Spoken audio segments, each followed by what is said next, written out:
Tunisie, il y a beaucoup de travail manuel et ça fait une journée que je suis ici et je le vois déjà. Et je vois ça aussi à travers le travail de tout le monde qui est autour de moi. Et j'aimerais bien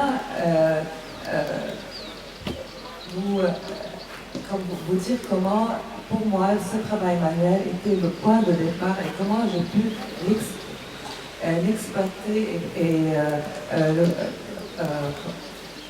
j'arrive pas à trouver mes mots en français. Alors, anglais, français, arabe, ça va. Oui. Alors, comment je pouvais, de ce travail manuel, un peu l'introduire mondialement, mais toujours en ayant en tête le marché dans lequel il va être vu. Pour cela, je trouve que c'est très important pour tout ce qui est artisanat, d'être aussi lié à tout ce qui est production.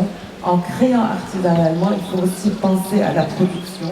Et je crois que tout le monde le fait déjà, mais il faut être conscient qu'il faut encourager tous ces artisans à vraiment travailler et à créer des produits qu'ils peuvent faire, et en même temps des produits qui sont commerciaux en même temps. Partout dans le monde, de pouvoir pousser un artisan à vraiment faire un truc de luxe.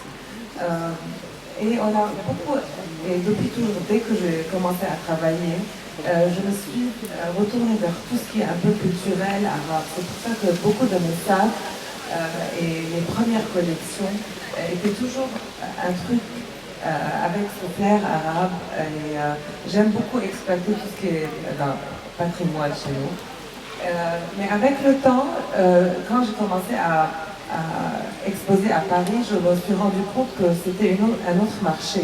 Ce qui était relatif pour la région, c'était pas la même chose pour les Européens et les Américains.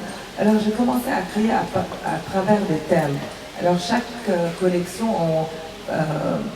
il y a un certain thème et on travaille dessus, mais on utilise les mêmes techniques artisanales qu'on utilisait avant. Alors c'est les mêmes équipes qui travaillent avec moi dans le temps, ils continuent à travailler avec moi, mais ils travaillent sur des trucs un peu plus modernes, un peu plus on-trend et edgy, qui plaît aux Européens et au marché américain.